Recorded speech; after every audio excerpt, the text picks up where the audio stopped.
Hello everyone, my name is Levi and this is my second vlog. And now I will share you my journey experience for processing my visa. Then now I will teach you in how to schedule a biometric or to book appointment in online for biometric using cell phone. And by the way, you can proceed in biometric if you receive an email from Department of Home Affairs and if you're approved already for appointment that you applied. So, please watch this. I will show my screen for guidelines. So, type this link. Then, here we go. Scroll lang po. Then, sa baba, my biometrics. Then, just click this Welcome to VFS Global. Wait lang po tayo. Konti. So, just scroll again. Then, may nakalagay Book Now. So, ang Book Now, i-click. So, again, i-click natin again yung Book Now. And, ito na, email. Dapat yung email na ilalagay mo dito, yung ginagamit mo, yung active, at alam mo yung password. So, I will put my email and password here. I will type. This is it. So, after nyan, done. So, kailangan i-sign in. May sign in dyan, just click that.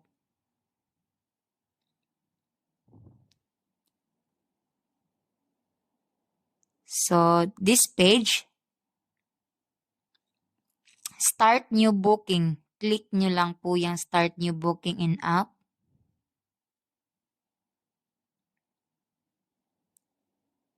So, this is it, appointment details. So, choose your center. Dalawa po yun, yung sa taas po ay Cebu at sa baba ay Manila. Australian Biometric Collection Center Cebu ang sa taas at sa baba ang Manila. So, I chose Cebu. I click Cebu. Then, sa pangalawa, I choose Biometric Collection. For choose your appointment category, I choose Biometric Collection. So, both sa baba din. Same lang, Biometric Collection. I click it. Then, after that, Continue. Click Continue.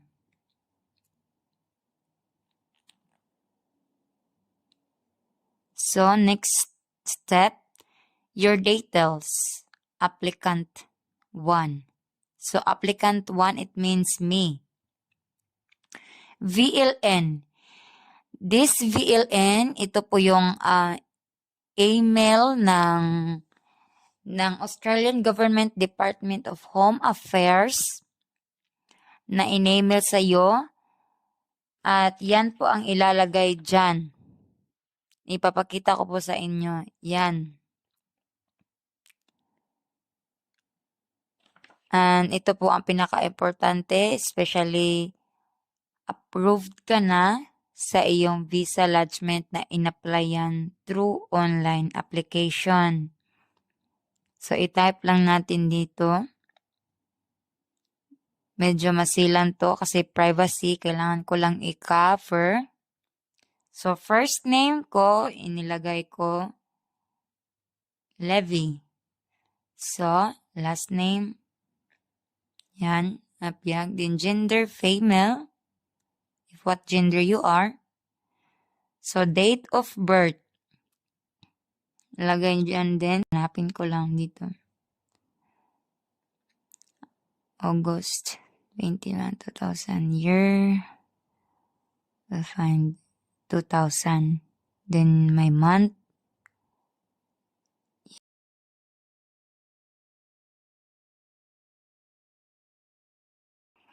So, next, current nationality. Philippines. So, let's scroll and find Philippines. Medyo malayo ang Philippines. So, just scroll and find P. Where are you? Philippines. Here we go. Identity document number. Yan po yung number ng passport nyo. Tsaka i-type ko dito yung passport number ko.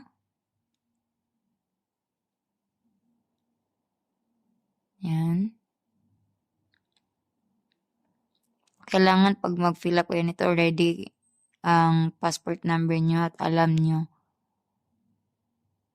para mas madali. Then, ito yung kailan mag-expire yung passport ko. My passport will be expired in November 4, 2029. Where are you? Okay. Contact number. Ilagay po natin dito ay 63 kasi yung Philippines, yung number natin sa SIM card ay 63. It started at 63. So, di natin kailangan dugtungan yung number natin. Ilalagay na lang natin sa baba pala.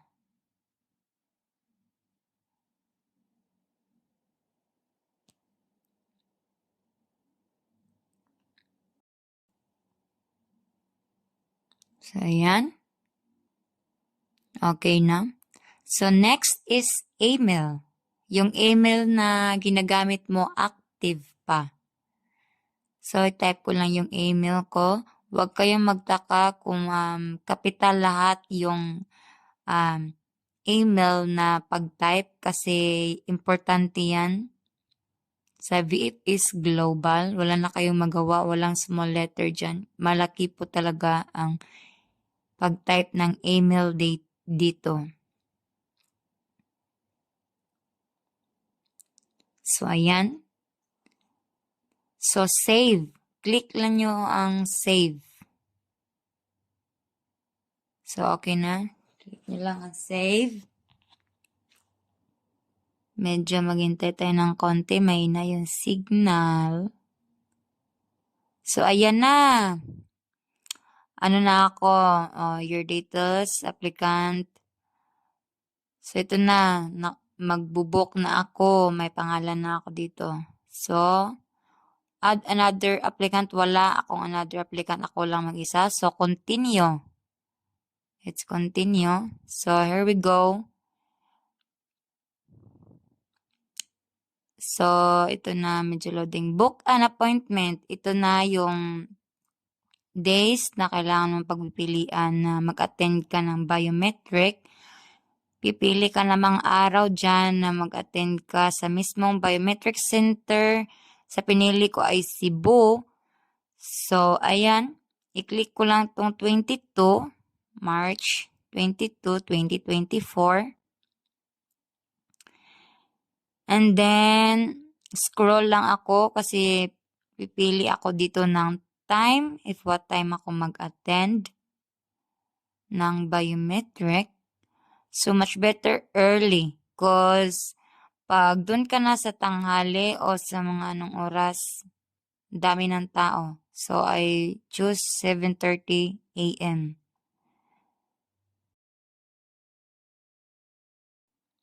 So, ito na po ang lumabas. Here we go. Just scroll lang po tayo dito. Huwag mong galawin kahit ano dyan. Kasi yan lang yung mga price na pagpipilian mo. Pero ang VFS ay, yan na yung total na babayaran ko, 557. So, continue. Continue lang. So, ito na. Country of residence, Philippines.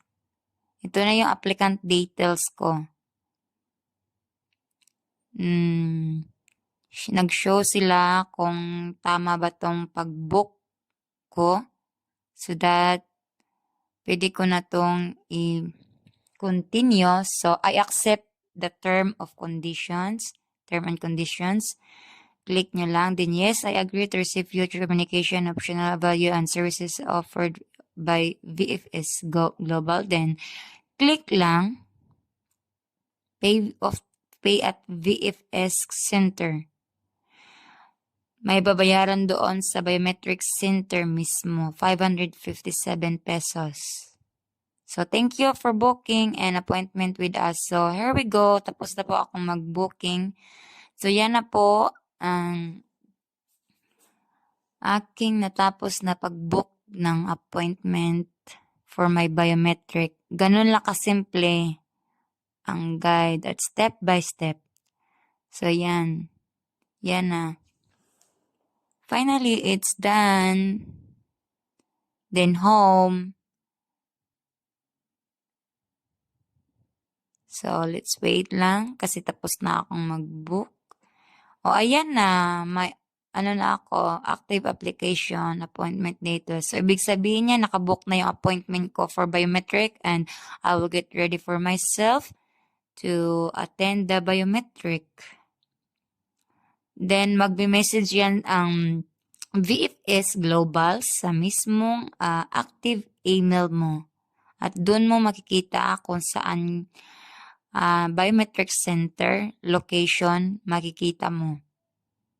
At kung ano ang mga dadalhin sa biometric center at the day of your biometric. Ayan na, may na ako. So, back lang natin. Punta tayo sa email kung nag-message sila doon. Yes, nag-message sila, do not reply. So, it means don't reply their message. So, here we go. I will click this. I am finally done to book my biometric schedule. So, ayan na. Tiyadang. Yan na yung message nila. So, it means na I am well done to book my appointment. Sa baba, sa taas, kailangan mo yung i-click.